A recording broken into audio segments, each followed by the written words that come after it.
കർണാടകയിലോട്ട് കേറാൻ പോവാണ്. Welcome to Karnataka state. Hi, hello, നമസ്കാരം. ഗുഡ് മോർണിംഗ് പറയണോ ഗുഡ് നൈറ്റ് പറയണോന്നൊന്നും എനിക്കറിയില്ല. കാരണം വെളുപ്പിന് 2:45 കേട്ടോ. ഈ നട്ടപ്പാതിരിക്ക് എഴുന്നേറ്റ് എങ്ങോട്ട് പോവാന്ന് വിചാരിക്കേണ്ട. കുറേ നാളുകൊണ്ടേ ഏട്ടൻ ഞങ്ങളെ പറഞ്ഞ് ഒരു മോഹിപ്പിച്ച് വെച്ചൊരു യാത്രയ്ക്ക് പോകാൻ വേണ്ടിയിട്ടാണ് കേട്ടോ. അങ്ങനെ ഇതാ പിള്ളേരെയൊക്കെ വിളിച്ച് ഞാൻ ഉണർത്തിയിട്ടുണ്ട്. അങ്ങനെ ഞങ്ങളിതാ റെഡി ആയിട്ട് ഇറങ്ങാൻ വേണ്ടി നിൽക്കുകയാണ്. അങ്ങനെ കൊണ്ടുള്ള സാധനങ്ങളൊക്കെ എടുത്ത് വെച്ചിട്ട് ഞങ്ങൾ പോകാൻ പോവാണ്. എവിടേക്കാന്നുള്ളത് ഞാൻ വഴിയെ പറയാവേ, കാരണം കുറേ ദൂരം പോകാനുണ്ട്. വീട്ടിലുണ്ടായ കുറച്ച് പഴുത്ത മാങ്ങയൊക്കെ ഉണ്ടായിരുന്നു. അപ്പം എവിടെയെങ്കിലും നിർത്തുന്ന സമയത്ത് മുറിച്ച് കഴിക്കാമല്ലോ എന്നൊക്കെ പറഞ്ഞ് അതൊക്കെ എടുത്ത് വെച്ചേ. നമ്മളിപ്പോൾ ഇറങ്ങുന്ന സമയം ഏകദേശം 3:45 അങ്ങനെ ഞങ്ങളിത് ഇറങ്ങുകയാണേ. ബർഫി ഞങ്ങൾ എഴുന്നേറ്റപ്പോൾ മുതൽ ആകെ ബഹളമായിരുന്നു. കാരണം നമ്മൾ എഴുന്നേറ്റ ഉടനെ നമ്മൾ അവനെ അഴിച്ചു വിടാറുണ്ടല്ലോ. അപ്പം എന്താ വിചാരിക്കും, അവൻ എന്താ അഴിച്ചു വിടാത്തെന്നുള്ള ടെൻഷനിലായിരിക്കും. ഇവരെന്താ നോക്കുന്നില്ല, എന്നെ മൈൻഡ് ചെയ്യുന്നില്ല എന്നൊക്കെ. അങ്ങനെ ഞങ്ങളിതാ ഇറങ്ങി കേട്ടോ.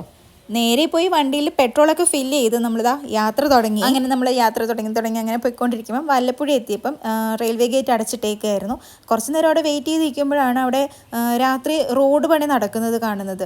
കാരണം വണ്ടിയൊന്നും ഇല്ലാത്ത സമയത്തായിരിക്കും ചെയ്യുന്നത് ഏറ്റവും നല്ലത് കേട്ടോ. കാരണം പകൽ സമയമൊക്കെ ചെയ്ത് കഴിഞ്ഞാൽ വണ്ടികളുടെ ആകെ തിരക്കും വെയിലും ഒക്കെ ആയിട്ട് ബുദ്ധിമുട്ടായിരിക്കും. അപ്പോൾ ഇതാ നേരമൊക്കെ നല്ല വെളുത്ത് ഇങ്ങനെ വന്നിട്ടുണ്ട്. നമ്മളിങ്ങനെ പോയിക്കൊണ്ടിരിക്കുകയാണ്. ഇപ്പം സമയം ഏകദേശം ഒരു 6:45, 7 ഒക്കെ ആയിട്ടുള്ളൂ കേട്ടോ. നമ്മളിങ്ങനെ പോയിക്കൊണ്ടിരിക്കുമ്പം നിലമ്പൂരൊക്കെ എത്തിയപ്പം നമുക്ക് നല്ല വിശപ്പുണ്ടായിരുന്നു. കാരണം അത്ര നേരത്തെ ഇറങ്ങിയതല്ലേ വീട്ടിൽ നിന്ന്. അങ്ങനെ ഞങ്ങളിതാ ഒരു ഫുഡ് കഴിക്കാൻ വേണ്ടിയിട്ട് ഹോട്ടലിലൊക്കെ കയറി. ഞാൻ അപ്പവും മുട്ടക്കറിയൊക്കെയാണ് പറഞ്ഞത്.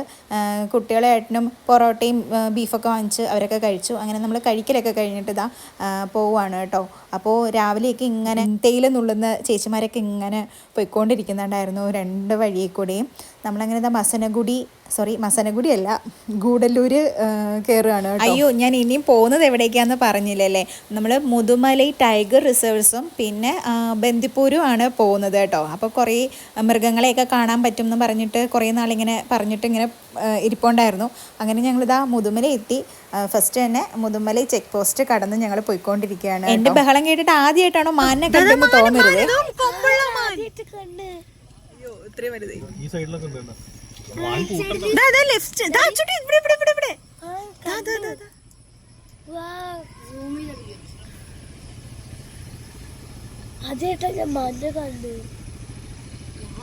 അച്ചുട്ടി ആദ്യമായിട്ടാണ് മാനിനെ കാണുന്നത്. പക്ഷെ ഞാൻ കുറേ കണ്ടിട്ടുണ്ട്. കാരണം നമ്മുടെ കൊല്ലത്ത് ബീച്ചിൽ ഒരുപാട് മാനുകളുണ്ടായിരുന്നു. പണ്ട് പഠിക്കാൻ പോകുന്ന സമയത്തൊക്കെ മാനിന് ഇഷ്ടംപോലെ പുല്ലൊക്കെ പിച്ചി കൊടുത്തിട്ടൊക്കെ ഉണ്ട് കേട്ടോ. അതൊക്കെ ഇങ്ങനെ എപ്പോഴും ഞാൻ ഇവരോട് പറയും, മാനിന് ഞാൻ അങ്ങനെ പുല്ലൊക്കെ കൊടുക്കുമെന്ന് പറയുമ്പോൾ ഇവരെന്നെ കളിയാക്കും, അത് പിന്നെ ഇങ്ങനെ പുല്ലൊക്കെ കൊടുക്കുകയല്ലേ എന്നൊക്കെ. അപ്പം സത്യമാണ്, കൊല്ലത്ത് ബീച്ചിൽ മാനുണ്ടായിരുന്നുള്ളത് കൊല്ലത്തുള്ള എല്ലാവർക്കും അറിയാവുന്ന കാര്യമാണ്. കർണാടകയിലോട്ട് കയറാൻ പോവാണ്. Welcome to Karnataka state. അതിൻ്റെ ഇടയിൽ അവിടെ ഒരു ആനയൊക്കെ നിൽക്കുന്ന കണ്ടില്ലേ, അത് കുങ്കിയാനകളാണ് കേട്ടോ. ഈ കാട്ടിൽ വികൃതി കാണിക്കുന്ന സമയത്ത് അവർ അവിടെ പിടിച്ച് കെട്ടി അതിനെ ചട്ടം പഠിപ്പിച്ചിട്ട് കുങ്കിയാനകളാക്കുന്നതെന്നാണ് നമ്മൾ അറിഞ്ഞത്. അപ്പോൾ നമ്മളിതാ ബന്ദിപ്പൂരോട്ട് കയറിയേക്കാണ്. അതായത് കർണാടകയും തമിഴ്നാടും ഉള്ള ബോർഡറാണ് ബന്ദിപ്പൂർ. അപ്പോൾ നമ്മളിതാ ബന്ദിപ്പൂർ ടൈഗർ റിസർച്ചിലേക്ക് കയറിയേക്കാണ്. അവിടെയെങ്കിലും ഒരു ടൈഗറിനെ കാണണേ എന്നും പ്രാർത്ഥിച്ചിട്ടാണ് നമ്മൾ പോകുന്നത് കേട്ടോ. ഇവിടെ വണ്ടി ഒന്ന് നിർത്തി ഇട്ട് മൃഗങ്ങളെ ഒന്നും കാണാൻ പാടില്ല, അത് പ്രശ്നമാണ്. അപ്പോൾ നമ്മളിങ്ങനെ കണ്ട് പോവുക എന്ന് മാത്രമേ ഉള്ളൂ. അപ്പോൾ പോണ വഴിക്ക് ഒരുപാട് കാട്ടാനകളെയൊക്കെ കണ്ടായിരുന്നു കേട്ടോ. കൂട്ടത്തോടെ നിൽക്കുന്ന അങ്ങ് കാടിനുള്ളിലാണ്. ഇവരൊക്കെ ഇങ്ങനെ ഒറ്റയ്ക്ക് നിൽക്കുന്നതാണ്. നമ്മളെന്തെങ്കിലും ശല്യപ്പെടുത്തി കഴിഞ്ഞാൽ അവരൊക്കെ ഇങ്ങനെ ഓടി വരും. പിന്നെ ഒരുപാട് കണ്ടത് നമ്മൾ മാനിനെ തന്നെയാണ് കേട്ടോ. കണ്ടോ ആ കുരങ്ങിൻ്റെയൊക്കെ അഹങ്കാരങ്ങൾ കണ്ടോ. കുരങ്ങന്മാരൊന്നും ഇങ്ങനെ ചെറിയ വണ്ടികളുടെ മേർത്തൊന്നും ചാടി കയറില്ല കേട്ടോ. ഈ സാധനങ്ങളൊക്കെ കൊണ്ടുപോകുന്ന അങ്ങനത്തെ വണ്ടികളിലൊക്കെ കയറുള്ളൂ. കാരണം എന്തെങ്കിലും കിട്ടാൻ വേണ്ടിയിട്ടൊക്കെ ആയിരിക്കും. പിന്നെ എല്ലാം അവിടെ ബോർഡ് എഴുതി വെച്ചിട്ടുണ്ട്, ഇവർക്ക് ഫീഡ് ചെയ്യാൻ പാടില്ല എന്ന്. ഒരുപാട് സിംഹവാലൻ കുരങ്ങുകളുണ്ടായിരുന്നു കേട്ടോ. അതിൻ്റെ മുഖം കാണാൻ ഭയങ്കര ഐശ്വര്യമായിരുന്നേ. നല്ല രസമുണ്ടായിരുന്നു. പിന്നെ നമ്മൾ മയിലിനെ എപ്പോഴും കാണുന്നതില്ലേ, മയിലൊക്കെ ഇഷ്ടം പോലെ ഉണ്ടായിരുന്നു. നല്ല ഭംഗിയുണ്ട് എൻ്റെ കൊമ്പ് കാണാൻ.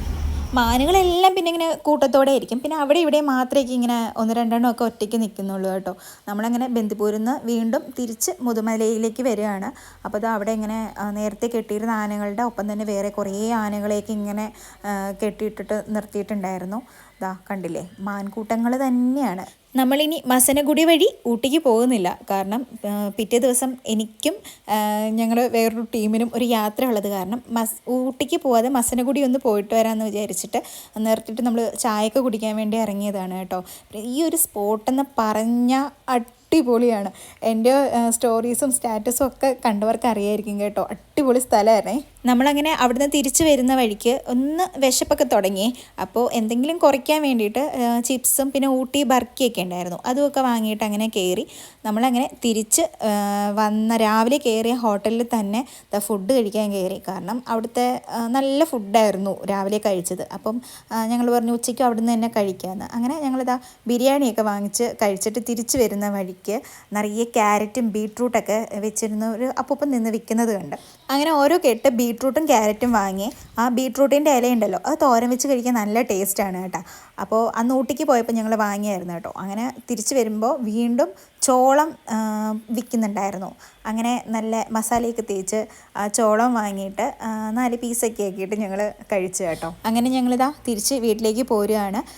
രാവിലെ നിലമ്പൂർ എത്തിയപ്പം ആകെ ഇരുട്ടായത് കാരണം എനിക്ക് വീഡിയോ ഒന്നും എടുക്കാൻ പറ്റിയില്ല. അതാ ഇപ്പോൾ രാവിലെ കടയൊക്കെ തുറന്നു, നല്ല രസമുണ്ടായിരുന്നു കാണാൻ വേണ്ടിയിട്ട്. അങ്ങനെ ഞങ്ങളിതാ സന്ധ്യയായപ്പോൾ വീട്ടിലെത്തി വന്ന് ഞാൻ ചായയൊക്കെ ഉണ്ടാക്കി കുടിച്ചു കേട്ടോ. അപ്പോൾ എൻ്റെ വീഡിയോ ഇഷ്ടമായ സബ്സ്ക്രൈബ് ചെയ്യാൻ, ലൈക്ക് ചെയ്യാനും ഷെയർ ചെയ്യാനും മറക്കരുത് കേട്ടോ. Bye bye.